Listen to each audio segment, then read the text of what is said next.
Assalamualaikum warahmatullahi wabarakatuh. Perkenalkan, nama saya Leni Widiawati, mahasiswi Universitas Singapura Bangsa Karawang. Nah, di sini saya akan menjelaskan apa sih itu event organizer pada olahraga. Selamat menyaksikan.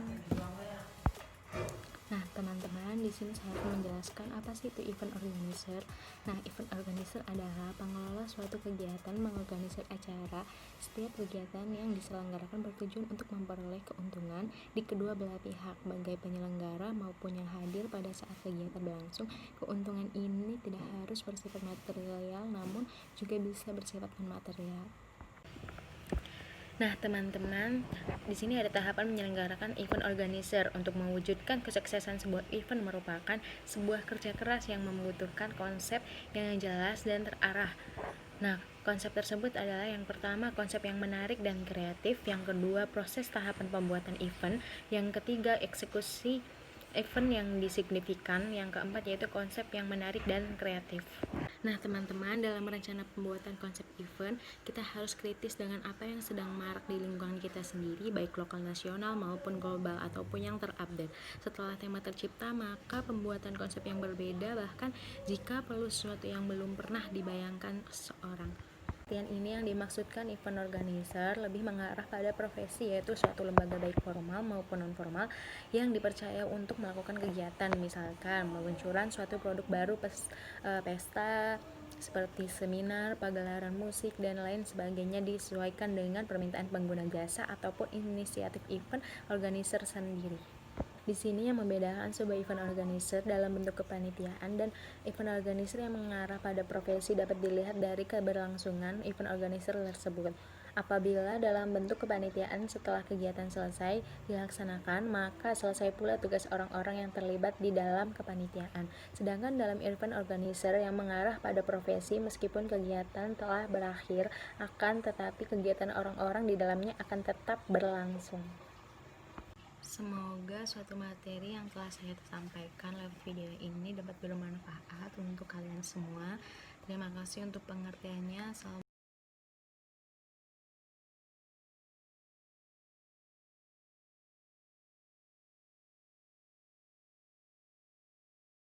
Terima kasih telah klik video ini.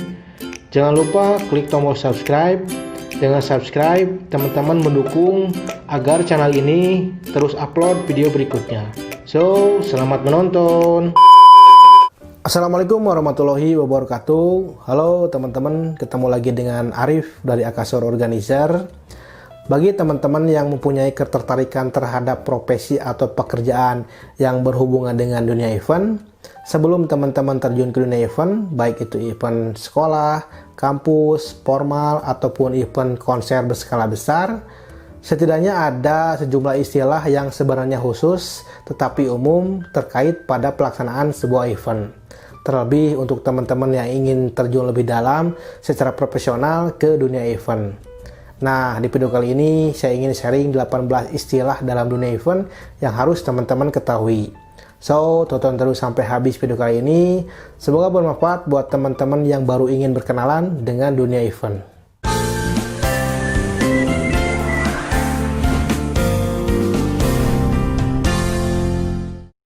Sebelum saya lanjut ke pembahasan, seperti biasa, buat teman-teman yang akan melaksanakan event dan membutuhkan sponsor, teman-teman boleh bekerja sama dengan kami lewat jasa pencari sponsor yang Akasor Organizer tawarkan. Untuk kontak person dan link video penjelasannya, kami sematkan di deskripsi video kali ini. Oke, kita lanjut ke pembahasan apa saja sih 18 istilah yang harus teman-teman ketahui dalam dunia event. Yang pertama adalah event organizer. Event organizer atau penyelenggara acara adalah istilah dari penyedia jasa profesional untuk melaksanakan sebuah event. Tugas IO adalah merealisasikan atau membantu kliennya untuk melaksanakan sebuah event sesuai dengan keinginannya. Dengan mempercayakan penyelenggaraan event pada bidang jasa yang lebih pro di bidangnya, klien dapat berekspektasi terpenuhinya semua kebutuhan operasional dari persiapan hingga terlaksananya sebuah event. Yang kedua adalah event planner. Pihak yang bertanggung jawab atas perencanaan, konseptual, hingga berbagai macam perencanaan dan kesiapan dari pelaksanaan sebuah event. Event planner juga sering sekali menjadi bagian dari kapabilitas sebuah event organizer. Yang ketiga adalah liaison officer atau LO. Dalam sebuah event, terutama konser, keterlibatan bintang tamu atau artis sebagai pengisi acara di event tersebut menjadi bagian penting tersendiri. Perlu diketahui, artis layaknya manusia biasa yang harus dipenuhi beberapa kebutuhannya. Namun dalam pelaksanaan event, sang artis akan kesulitan untuk mendapatkannya. Misalnya, cemilan, minuman, bahkan makanan untuk sang artis. Meskipun tugas utama LO bukan untuk menyiapkan makanan, tetapi LO merupakan personil yang harus memastikan artis di bawah tanggung jawab mereka terpenuhi segala kebutuhannya, agar sang artis merasa aman dan nyaman selama berada di event. Bahkan jika sang artis warga negara asing, LO harus bisa berkomunikasi secara lancar agar mengerti segala kebutuhan sang artis. Yang keempat adalah media partner. Salah satu kunci sukses promosi event adalah media partner. Media memegang peranan vital untuk menyampaikan informasi ke masyarakat luas tentang event yang akan diselenggarakan. Media partner sendiri terdiri dari beberapa jenis seperti media cetak, media elektronik, dan yang sekarang sedang berkembang adalah media online yang menggunakan internet sebagai tempat untuk melakukan promosi. Yang kelima adalah press conference. Press conference adalah acara yang dibuat khusus sebagai sarana untuk memberi pengumuman, penjelasan, mempertahankan atau mempromosikan suatu kebijakan dengan tujuan untuk mengukuhkan pengertian dan penerimaan publik terhadap maksud dari pihak pelaksana event. Sebelum melaksanakan event yang berskala cukup besar, press conference perlu dilakukan dengan cara mengundang media utama dan media pendukung sebagai awal dimulainya kerjasama antara I.O. dan media. Terkadang pada beberapa press conference mendatangkan juga artis yang terlibat di dalamnya untuk bisa dapat dijadikan bahan pemberitaan. Yang keenam adalah media promosi. Media promosi berbeda dengan media partner.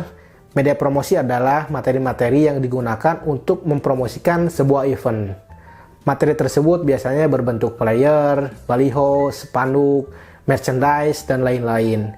Media promosi seperti iklan majalah, iklan TV, iklan radio, dibuat oleh I.O. atau promotor yang nantinya akan digunakan untuk dipublikasikan melalui media partner.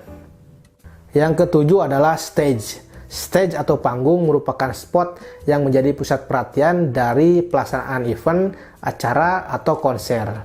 Stage menjadi lokasi di mana konten acara utama biasanya dilaksanakan.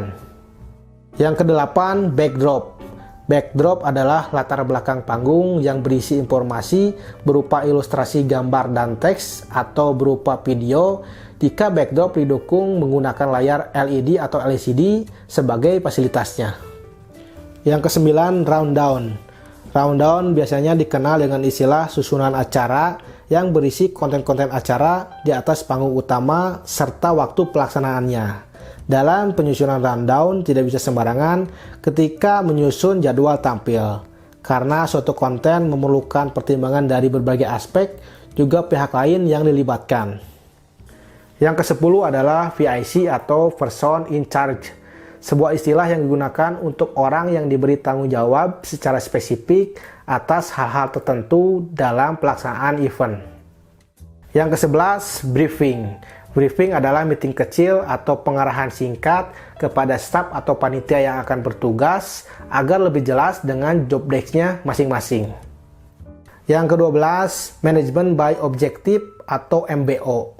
Suatu sistem manajerial yang komprehensif menggabungkan banyak aktivitas manajerial yang penting secara sistematis dengan sadar diarahkan demi tercapainya tujuan individu atau organisasi secara efektif dan juga efisien. Yang ke-13, gigs, merupakan istilah lain dari pertunjukan musik. Sebuah pertunjukan yang menampilkan permainan musik oleh musisinya secara live atau langsung. Yang ke-14, early bird ticket. Tiket yang dirilis atau dijual sebelum hari H pelaksanaan event.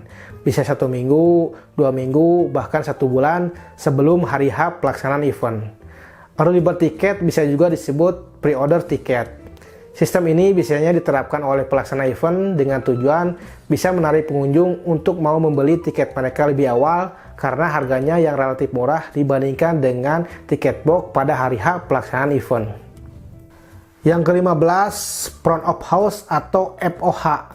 Terkadang sebagian orang mengistilahkan FOH adalah ruang atau tenda operator untuk mengoperasikan sound system, lighting, multimedia, dan sebagainya yang berhubungan dengan panggung utama. FOH sendiri adalah tempat mulai dari pintu masuk di mana penonton atau pengunjung bisa membeli tiket atau memasuki gate sampai dengan batas paling depan sebelum penonton atau pengunjung bisa menikmati pertunjukan. Ke-16, show director. Show director adalah orang yang bertanggung jawab atas kualitas dari sajian acara secara menyeluruh, baik dari segi artistik maupun dari kenyamanan penonton. Show director memiliki tim yang terdiri dari art director, stage manager, sound engineer, lighting man, security, dan runner. Ke-17, stage manager. Stage manager adalah orang yang bertanggung jawab penuh dengan apa yang terjadi di atas panggung. Stage manager memiliki wewenang untuk mengatur alur konten di panggung dan memenuhi kebutuhan di panggung mulai dari lighting, mic, dan lain sebagainya. Ke-18, runner. Sebuah tim yang terdiri dari beberapa orang yang bertugas menjadi penghubung antara show director dengan berbagai pihak seperti pengisi acara dan lain-lain. Nah, itulah 18 istilah dalam dunia event. Semoga bermanfaat buat teman-teman yang ingin lebih tahu tentang dunia event. Segitu dulu video kali ini. Jangan lupa subscribe, like, comment, and share channel kami ini agar kami lebih semangat untuk upload video berikutnya. Assalamualaikum warahmatullahi wabarakatuh. Sampai jumpa di video selanjutnya.